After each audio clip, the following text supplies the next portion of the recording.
The snow had already begun to fall when the house went quiet. Not the peaceful kind of quiet, not the kind that settles gently at the end of a long day. This silence had weight. It pressed into walls, lingered in corners, stayed long enough to feel wrong. Outside, the neighborhood looked ordinary. Driveways dusted white, porch lights glowing against early winter darkness. Children's bikes leaning against garage doors, basketball hoops standing silent in the cold. A place where nothing bad was supposed to happen. A place built on routine and predictability. A place where neighbors waved to each other. Where school buses ran on time. Where life unfolded in uncomfortable and unremarkable patterns. Inside that house, an 11-year-old boy named Gannon Stauch was gone. No one heard screaming, and there was no frantic calls in the moment. No rush to the hospital, and no pleas for help. What followed was not panic. What followed was preparation. Because this story does not begin with murder. It begins with a woman who believed she could control the narrative long before she ever needed to. It begins with someone who spent a lifetime learning that reality was negotiable, that stories could be shaped, that truth could be flexible, and that the right performance could override any inconvenient fact. And on that winter day, when the snow began to fall, she would test that belief one final time. Welcome to GBR Life Transmissions. I'm Caitlin, and you're listening to GBR Life of Crimes, where we explore not just what happened in crimes committed by women, but why they happened, and the psychology behind them. Today, we're talking about Letecia Stauch. But before she became a defendant, before she became a headline, before her name became synonymous with one of the most disturbing child murder cases in recent history, she was something else entirely. She was a child. And that matters more than people like to admit. Because violence doesn't emerge from nowhere. Monsters aren't born fully formed. What we see in cases like this is often the endpoint of decades of psychological development, or rather, psychological maldevelopment. The gradual construction of a self so fragile, so dependent on external validation that when threatened, it collapses into something unrecognizable. Understanding that trajectory doesn't excuse what happened, but it does explain it.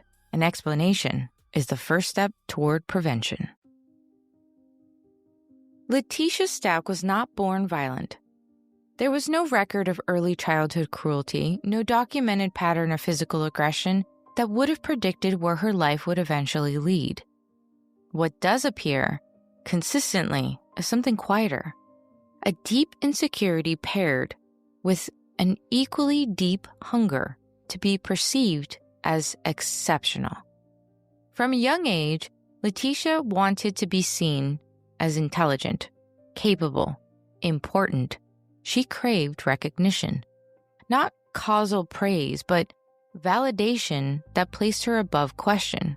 The kind of admiration that confirms not just competence, but superiority. And when that validation was inconsistent, when it didn't arrive the way she expected, she learned something early. She learned how to perform. Instead of building a stable internal sense of self, the kind that develops through genuine accomplishment, through weathering failure, or through learning who you are when no one is watching, she learned to construct identities that impressed others. She learned how to talk like someone accomplished, how to position herself as knowledgeable, how to sound credible, even when the details didn't quite line up. This isn't uncommon on its own. Many people exaggerate. Many people inflate stories. Many people want to be admired. We live in a culture in the United States that rewards performance, that values appearance over substance, that treats social media personas as more real than the messy, complicated humans behind them. What made Letecia different was that the performance never turned off. There was no core beneath it, no moment where the mask came off and a genuine self emerged. The mask was the self, And that creates a psychological vulnerability that becomes dangerous under the right, or rather wrong, circumstances. As Letecia moved into adolescence and early adulthood, this pattern solidified. She didn't respond well to criticism. She struggled when authority figures questioned her. She reacted strongly to perceived slights, even minor ones. In her mind, disagreements weren't just difference of opinion. It was attack. Correction wasn't guidance. It was humiliation. Any challenge to self-preservation felt existential because it was existential. Without the performance, there was nothing underneath.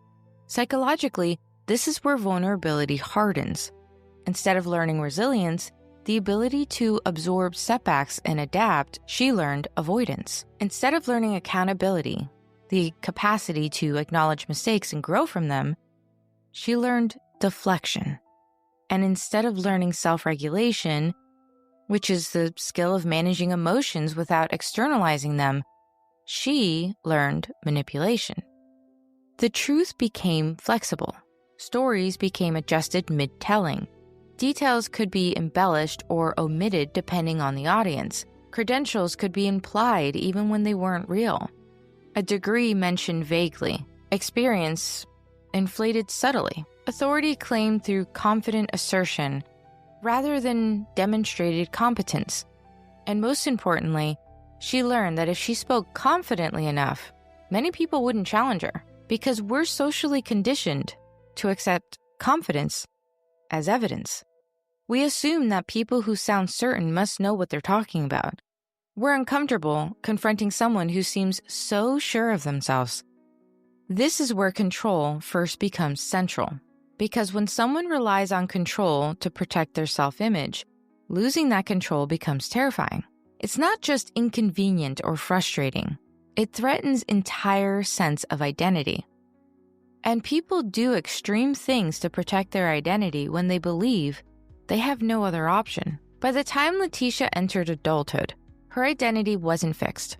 It shifted, depending on environment and audience, as mentioned. She presented herself as educated, professional, someone deeply invested in caregiving goals. That's definitely a red flag, among many others already mentioned. And she gravitated toward positions that carried social respect, especially those that put her in proximity to children or authority structures. Teacher, student, mentor, caregiver. These roles, she knew, came with automatic trust. Society grants enormous latitude to people who work with children, who claim expertise in education, who position themselves as helpers and nurturers. We want to believe these people are trustworthy. We need to believe it. And trust for someone like Letecia was currency. It was the foundation of which her entire self-presentation rested. Psychologically, this is consistent with narcissistic traits. And I'm sure you knew that was coming, because it developed not from arrogance, but from insecurity. Narcissism here functions as armor, protecting a fragile sense of self that cannot tolerate being ordinary, wrong, or replaceable. It's important to understand that clinical narcissism isn't just selfishness or vanity. It's a fundamental deficit in self-concept. People with narcissistic traits often have no stable internal sense of worth. They depend entirely on external feedback to know who they are. And when that feedback is negative, or even just neutral, it creates a psychological crisis. Reality, when it threatened that image, had to be reshaped. Facts had to be reinterpreted. Events had to be reframed. Other people's perceptions had to be managed, controlled, directed. And Letecia became very good at reshaping it. So when Letecia married Albert Stauch, she stepped into a life that appeared on the surface stable. A family, children, a military household with structure and clear expectations. A role that carried meaning and responsibility. For many people, this would be grounding. The stability of family life, the routine of caring for children. the sense of purpose that comes from being needed. These are things that anchor people, that provide meaning beyond performance. For Letecia, it was destabilizing because marriage and step-parenthood demanded emotional consistency. They demanded patience. They demanded the ability to tolerate frustration without retaliation. They demand authenticity, showing up as the same person day after day, even when you're tired, even when you're stressed, even when there is literally no one around you applauding. Children, especially, are relentless mirrors. They notice moods. They pick up on inconsistencies. They push boundaries unintentionally. They have needs that don't just stop because an adult is having a bad day or moment. They expose cracks adults would rather keep hidden. For someone whose identity depends on control and admiration, that exposure feels threatening. At first, Letecia attempted to manage the image. She wanted to be seen as the devoted stepmother, the capable parent, the one holding everything together while her husband was deployed, the woman who stepped up, who sacrificed, who deserved recognition for taking on someone else's children. But behind the scenes, resentment grew. Because children don't exist to validate adults. They exist to be children, messy, demanding, emotionally unpredictable, and Gannon, gentle, sensitive, emotionally open, didn't provide the admiration that Letecia needed. He was a child with needs, not an audience. He was a person, not a prop in her performance for perfect stepmotherhood. He was real. And reality was something Letecia had spent her entire life learning to avoid.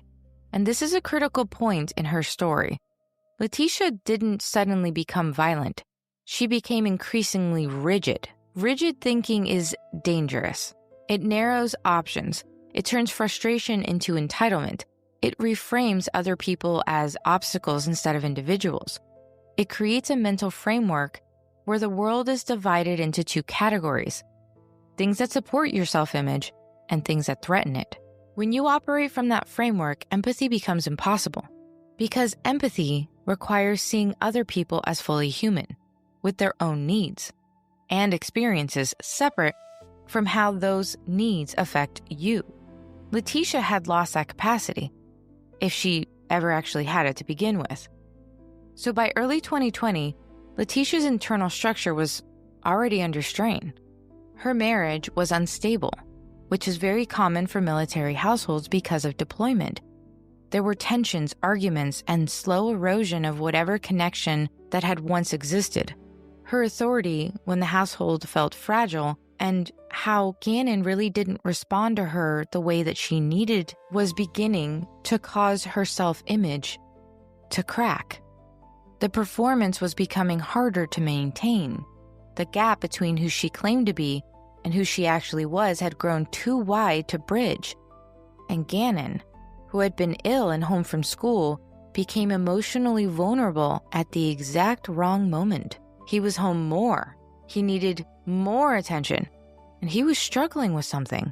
We'll never know exactly what, but children who are sick or anxious often become more emotionally dependent. They need reassurance, they need patience, and they need adults to be steady and present. Vulnerability in the hands of someone who needs control is not met with care.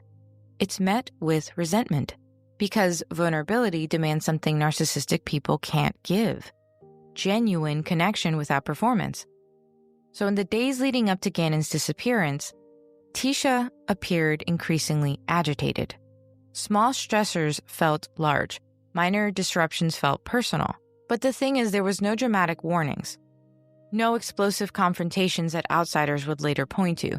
No obvious red flags that would make someone think something terrible is about to happen here. Just tension, and that's not uncommon, again, in military homes, especially with a step-parent trying to take care of everything. Nor is it uncommon for a single mother. If everything is left on her shoulders, it can feel difficult, and many can see that tension. But in this case, it was the kind of tension that built very quietly. The kind that families learn to navigate around without naming. The kind that children feel, but they don't have words for. Psychologically, this is where grievances form. When someone believes they've been wronged, disrespected, or burdened beyond what they deserve. When someone starts keeping score of every perceived slight, every moment they feel underappreciated, every instance where reality doesn't match their expectations. And in Letecia's mind, the narrative was already shifting.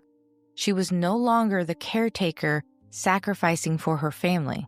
She was the victim, taken for granted and underappreciated. She was being pushed beyond her limits. She felt that she was being treated unfairly. And once that internal story took hold, once she had convinced herself that she was the one being harmed, the stage was set for something terrible. Because people who see themselves as victims feel entitled to retaliate. They feel justified in protecting themselves. They give themselves permission to do things they would otherwise recognize as wrong. The day Gannon disappeared didn't begin with chaos.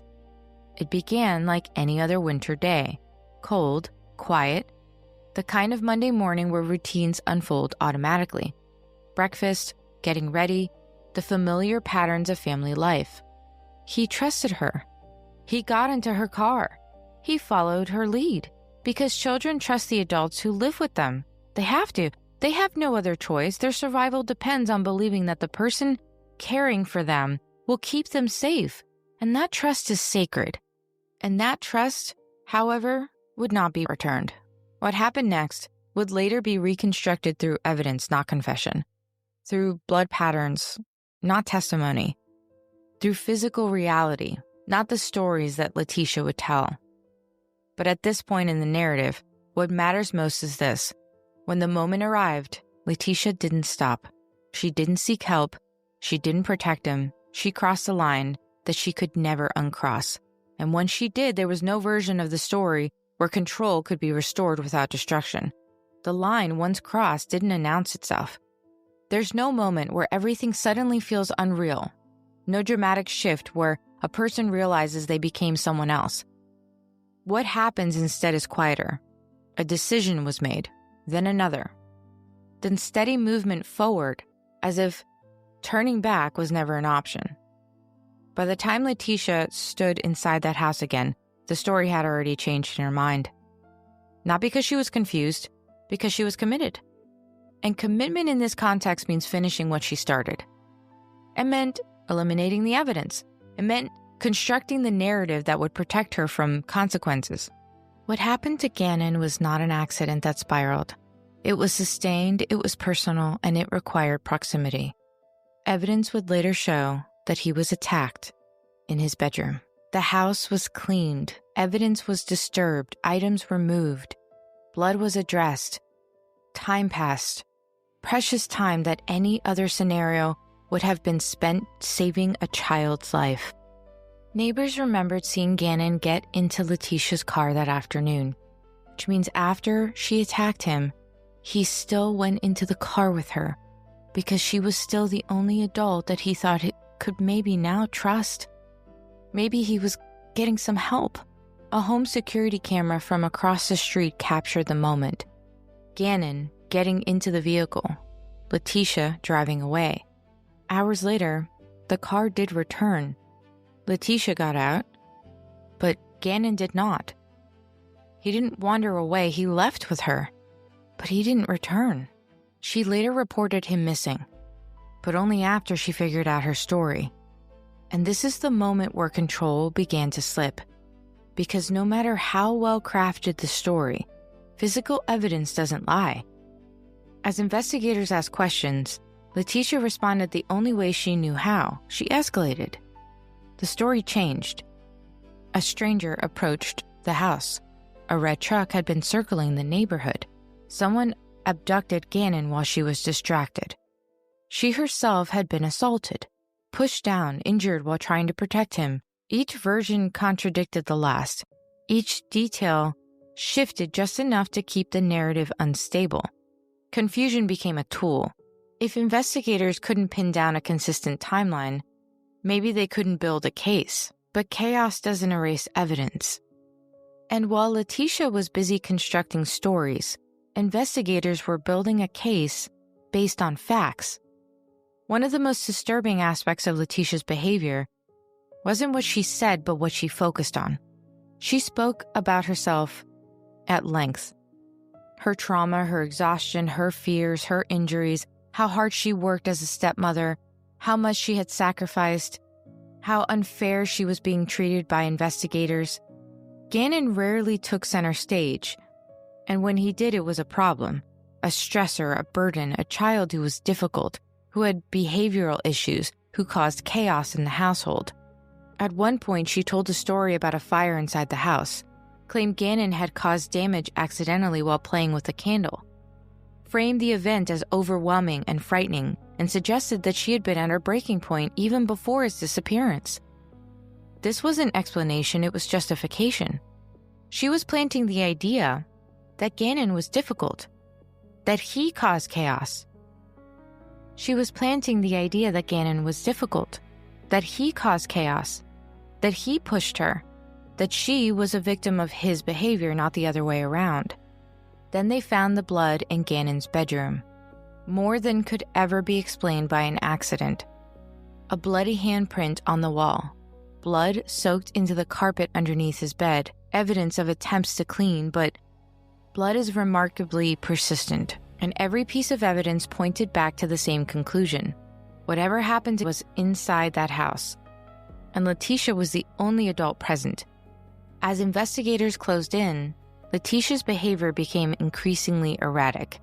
She gave media interviews, appearing on camera, to plead for Gannon's safe return, while simultaneously attacking the investigation. She contradicted herself publicly, saying one thing to reporters, another thing to police, and a third version altogether to family members. She attempted to insert herself deeper into the investigation, offering theories, suggesting suspects, trying to direct where detectives should actually focus their attention. That wasn't cooperation, it was control-seeking. And this marks her mental collapse.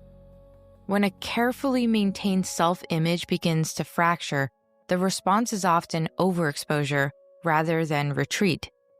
Talking more, explaining more, performing harder, believing that if you just told the right story, if you just performed convincingly enough, you can still control how people see you. But the more she spoke, the more the story unraveled. Inconsistencies piled up, lies compounded. The gap between her narrative and the evidence became impossible to ignore. When it became clear that she was no longer directing the narrative, Letecia fled. Gannon's remains were eventually found in Florida, thousands of miles from where he disappeared, under a bridge, discarded like garbage, wrapped and hidden in a way that suggested he had been there for weeks. He had been transported across multiple states, disposed of in a location that required planning, required knowledge of the area, required time and effort and intention. This wasn't the behavior of someone disconnected from reality. This was the behavior of someone trying to eliminate evidence. And this particular elimination required planning. It required awareness. It required understanding what you have done and knowing that it was wrong, so you took steps to avoid getting caught, which is why Letecia was eventually arrested in South Carolina. By then, the story that she had been trying to tell no longer mattered. The evidence was overwhelming. The contradictions didn't make sense anymore. The contradictions were just too many. The timeline was impossible to reconcile with her claims of innocence. And still, she didn't confess. She pivoted. As the case moved toward trial, Letecia introduced a new explanation.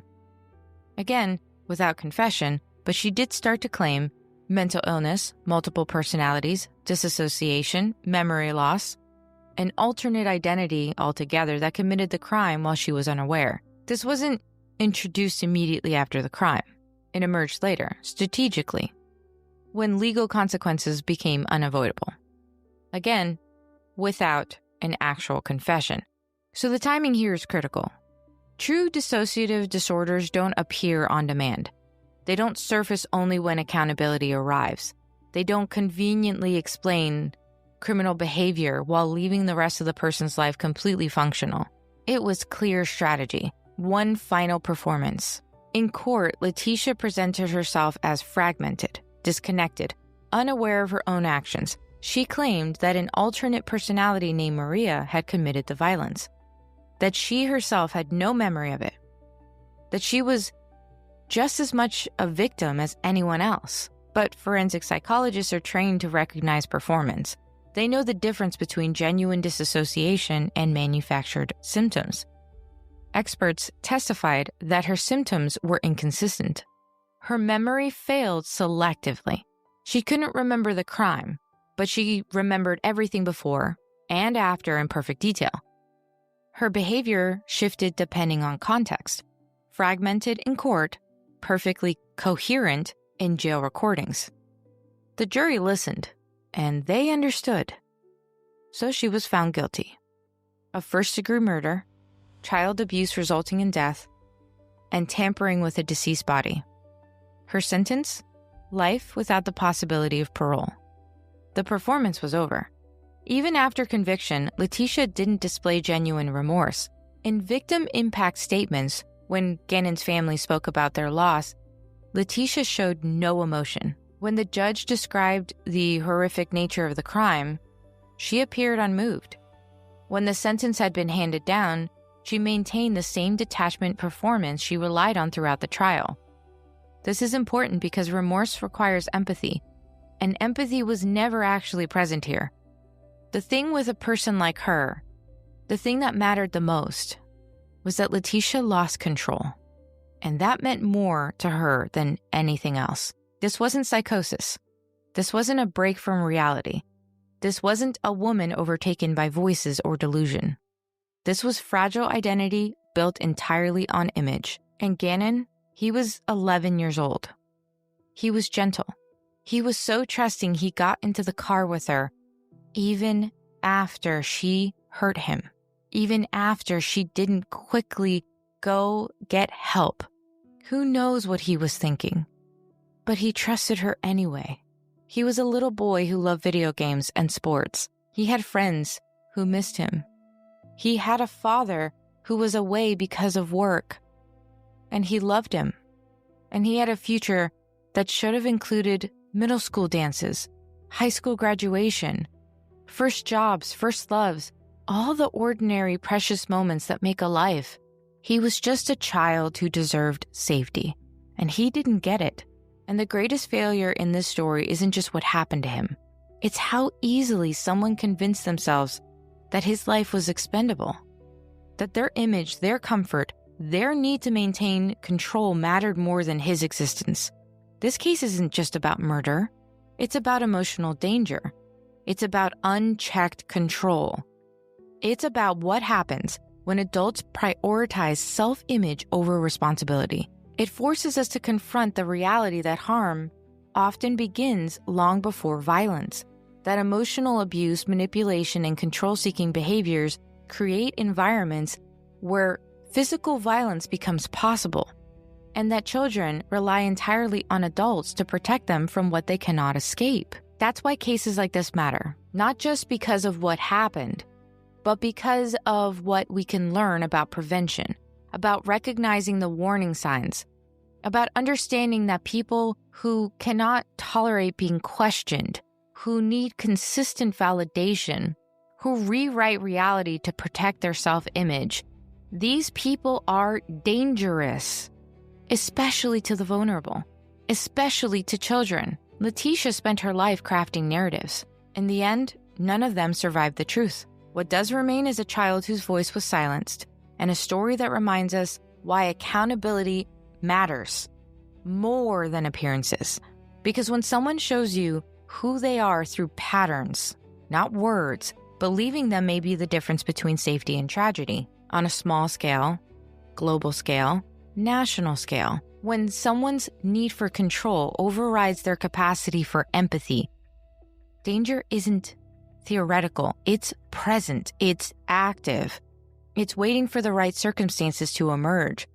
And the people least able to protect themselves, like children, the elderly, and anyone dependent on caregivers, they're the ones who pay the price. So pay attention, trust your instincts, and remember that the most important stories are the ones we choose to believe about the people around us. So pay attention to the stories. Pay attention to what people say and look at their actions. Do the words match? This has been GBRLIFE of Crimes, part of GBRLIFE Transmissions, and I'm Caitlin, reminding you that understanding the darkness helps us appreciate the light. Join me next time as we uncover another case that challenges everything we knew about the criminal mind.